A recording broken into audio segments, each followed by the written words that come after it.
سارے کافر اکٹھے ہو کے آ گئے تھے، حضور کے گھر کا گھیرا ڈال لیا تھا کہ آج چھوڑیں گے نہیں، لیکن حضور ان کے سروں میں خاک ڈالتے گزر گئے۔ حفاظت اللہ نے اپنے محبوب کی ہے۔ بلکہ حضرت علی المرتضیٰ کو بستر پہ لٹایا، علی میرے بستر پہ سو جاؤ، امانتیں دے کہ تم بھی صبح آ جانا۔ حضرت علی بھی سو گئے، حضور کی حفاظت تو ہے ہی ہے، حضرت علی بھی سو گئے۔ جب صبح اٹھے تو انہوں نے دیکھا یہ تو علی المرتضیٰ ہے۔ اللہ اکبر، بڑے پریشان ہوئے کہ حضور کدھر گئے۔ اچھا، کسی نے حضرت علی سے پوچھا کہ تمہیں کیسے نیند آ گئی؟ ننگی تلواریں لیے وہ گھر کے ارد گرد تھے اور آپ چادر اوڑے سوئے تھے حضور کے مغالطے میں، وہ آپ کو بھی تو نقصان پہنچا سکتے تھے۔ تو حضرت علی نے کہا، حضور نے کہا تھا علی میرے بستر پہ سو جاؤ، صبح اٹھنا، امانتیں دینا اور مدینے آ جانا۔ مجھے یقین تھا سوؤں گا بھی، صبح اٹھوں گا بھی، امانتیں بھی دوں گا، مدینے بھی پہنچوں گا، اس لیے کہ حضور نے فرمایا ہے۔ جب حضور نے فرما دیا ہے تو پھر ہو کے رہے گا۔ جب حضور ہجرت کرتے ہوئے جا رہے تھے نا، 100 سرخ اونٹ حضور کی گرفتاری کے لیے نام رکھا ہوا تھا۔ سراقہ بن مالک یہ حضور کو گرفتار کرنے کے لیے آگے بڑھا اور اس کی لالچ یہ تھی کہ اتنا بڑا انعام ہے، مجھے مل جائے گا، لیکن اس کی سواری گھٹنوں تک دنس جاتی ہے، معذرت کرتا ہے، پھر ارادہ بدلتا ہے، پھر یہی ہوتا ہے۔ تیسری مرتبہ بھی جب ایسا ہوا تو سمجھ گیا کہ یہ تو میرے بس کا روگ نہیں ہے۔ اب اسے پریشانی ہوئی کہ جو آج اس حالت کے اندر بھی اللہ کی اتنی تائید کے سائے تلے ہیں، تو کل جب یہ دوبارہ پلٹیں گے اور مکہ ان کے قبضے میں ہوگا تو پھر میرے ساتھ نہ جانے کیا سلوک ہوگا۔ تو کہا کہ حضور مجھے امان لکھ دیجئے۔ تو حضور نے کیا فرمایا، سراقہ تو مجھے گرفتار کرنا چاہ رہا ہے، میں تیرے ہاتھ میں کسریٰ کے کنگن دیکھ رہا، میں تیرے ہاتھ میں کسریٰ کے، اس وقت کی سپر طاقت تھی کسریٰ، تو فرمایا میں تیرے ہاتھوں میں کسریٰ کے کنگن دیکھ رہا ہوں۔ تو حضور سے انہوں نے باقاعدہ امان لکھوا لی۔ اللہ اکبر۔ حضرت عمر کا زمانہ ہے، ایک جنگ میں حضرت سراقہ بن مالک بھی تھے، تو کافر قلعہ بند ہو گئے، اور یہ جب ان کے اوپر حملہ آور ہوتے ہیں تو وہ اندر سے پتھر پھینکتے ہیں، فصیل عبور نہیں کی جاتی۔ تو سراقہ بن مالک کہنے لگے کہ مجھے آپ منجنیق میں ڈال کر کے ان کے قلعے کے اندر پھینک دو اور میں اندر سے جا کے دروازہ کھول دوں گا، تو پھر تم آ جانا۔ تو لوگوں نے کہا سراقہ کیا بول رہے ہو؟ وہ بڑی غلیل کی طرح منجنیق ہوتی ہے، کہا اس میں ڈال کے تجھے پھینکیں گے، جب تو گرے گا تیری ہڈیاں باقی نہیں بچیں گی، پھر وہ تلواریں لیے کھڑے ہیں تجھے زندہ چھوڑیں گے۔ تو حضرت سراقہ نے کہا مجھے کچھ نہیں ہوگا، اس لیے کہ حضور نے کہا تھا تیرے ہاتھوں میں کسریٰ کے کنگن دیکھ رہا ہوں، ابھی تک کنگن نہیں آئے، جب تک کنگن نہیں آتے موت آ ہی نہیں سکتی ہے۔ یہ یقین تھا ان کا، یہ اذعان تھا ان کا۔ تو حضور کی حفاظت اللہ نے اپنے ذمہ کرم پہ لی ہے۔ سوال یہ ہے کہ باقی بھی اللہ کے سچے نبی ہیں، ان کی حفاظت اللہ نے اپنے ذمہ کرم پہ کیوں نہیں لی، اور حضور کی حفاظت اپنے ذمہ کرم پہ کیوں لی؟ باقی بھی کتابیں اللہ کی سچی منزل من اللہ کتابیں ہیں، ان میں تحریف راپ آ گئی، لیکن قرآن مجید کی حفاظت اللہ نے اپنے ذمہ کرم پہ لی۔ کیوں؟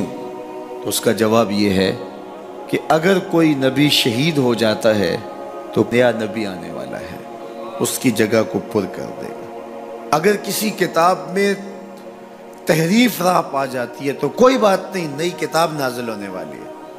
حضور کی حفاظت اس لیے کی کہ اگر حضور بھی شہید کر دیے جاتے ہیں تو پھر حضور کے بعد تو کوئی نبی آنے والا نہیں ہے، اور کتاب اللہ کے اندر اگر تحریف کر دی جاتی ہے فَبِأَيِّ حَدِيثٍ بَعْدَهُ يُؤْمِنُونَ، تو قرآن کے بعد تو کوئی اور نسخہ نور نازل ہی نہیں ہونے والا، تو لوگ ہدایت، روشنی اور اجالا کہاں سے لیں گے؟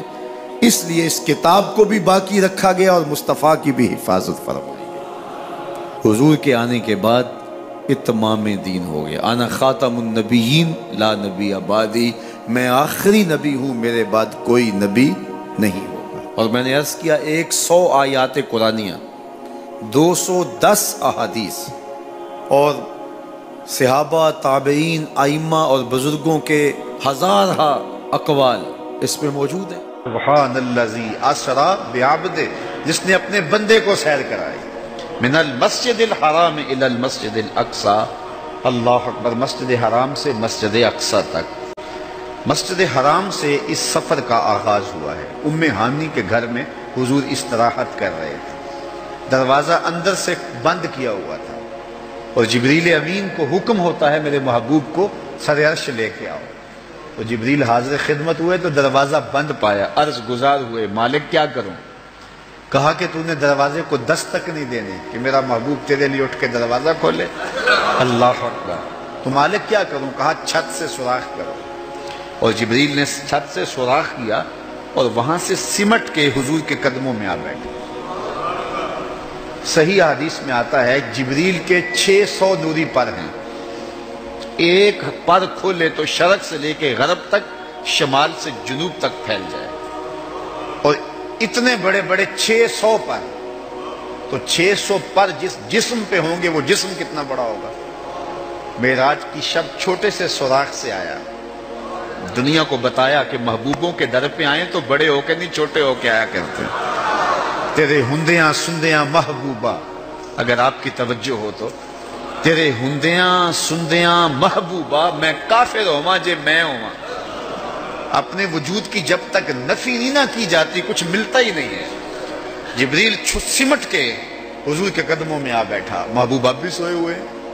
اللہ اکبر. تبارک اللہ، شان تیری تجھی کو زیبا ہے بے نیازی.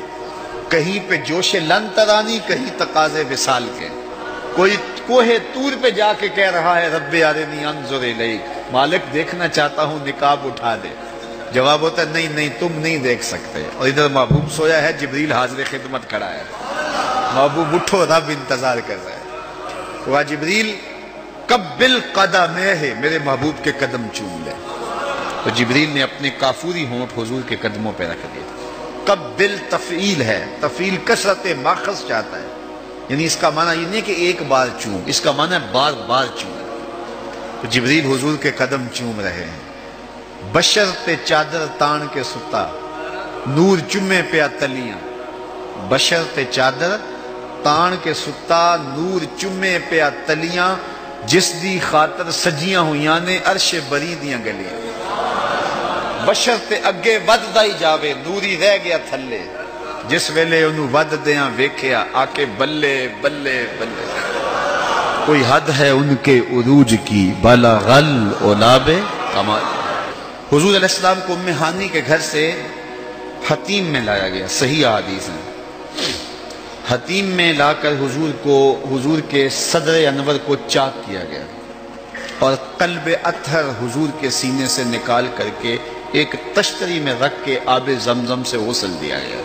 اور حضور فرماتے ہیں یہ سارا منظر میں کھلی آنکھوں سے دیکھ رہا ہوں. حضرت امام بدر الدین عینی علیہ رحمہ عمدۃ القاری شرح صحیح بخاری کے اندر لکھتے ہیں کہ جو ہی حضور کے قلب اطہر کو دیکھا تو جبریل اشش کر اٹھے. انہوں نے لفظ کیا کہے، قلب وقیع فیہ عینان تبصران و اذنان تسمعان. واہ واہ، کیسا دل ہے جس میں 2 آنکھیں ہیں جو دیکھتی ہیں، 2 کان ہیں جو سنتے ہیں. حضور کا دل عام لوگوں کے دلوں کی طرح نہیں ہے. اعلیٰ حضرت نے جو قصیدہ سلامیہ لکھا ہے، جو عموماً مساجد میں نماز جمعہ کے بعد پڑھا جاتا ہے، تو اس میں آپ نے ایک تو حضور کے معجزات کا ذکر کیا ہے، اور دوسرا اس قصیدہ سلامیہ میں حضور کے ایک ایک عضو بدن پہ سلام پڑھا ہے. کبھی انگلیوں پہ سلام، نور کے چشمے لہرائیں دریا بہیں، انگلیوں کی کرامت پہ لاکھوں سے. کبھی ہاتھوں پہ سلام، ہاتھ جس سمت اٹھے غنی کر دیا، موج بحر سماحت پہ لاکھوں سلام. کبھی بازوؤں پہ سلام، جن کو بارے 2 عالم کی پرواہ نہیں، ایسے بازو کی قوت پہ لاکھوں سلام. کبھی ہونٹوں کو سلام، پتلی پتلی گلے قدس کی پتیاں، ان لبوں کی نزاکت پہ لاکھوں سلام، کبھی حضور کے سر انور کو سلام جس کے آگے سر سربراہ خم رہے، اس سر تاج عزت پہ لاکھوں سلام۔ ایک ایک عضو بدن پہ سلام پڑا ہے، تو ایک ایک عضو پہ سلام پڑھتے پڑھتے جب اعلی حضرت حضور کے دل پہ آئے تو اعلی حضرت کا قلم رک گیا۔ اور اب اعلی حضرت کی یہاں بولی دیکھیے، یہاں آئے تو بولے دل سمجھ سے ورا، ایک ایک عضو کی بات کی ہے، احادیث بھی ملتی ہیں، اب حضور کے دل کے بارے میں کیا لکھوں؟ اعلی حضرت بولے دل سمجھ سے ورا، مگر یوں کہوں غنچائے راز وحدت پہ لاکھوں سلام۔ یہ اللہ کے رازوں کا امین ہے حضور کا قلب اطہر۔ اللہ اکبر، کائنات کی سب سے بڑی حقیقت حضور کا قلب اطہر، وہ دل جس میں خدا کے جلوے سموئے ہوئے ہیں۔ اللہ اکبر۔ حضور فرمایا تنام عینایا ولا ینام قلبی، لوگوں سنو، میری آنکھیں سوتی ہیں، میرا دل نہیں سوتا۔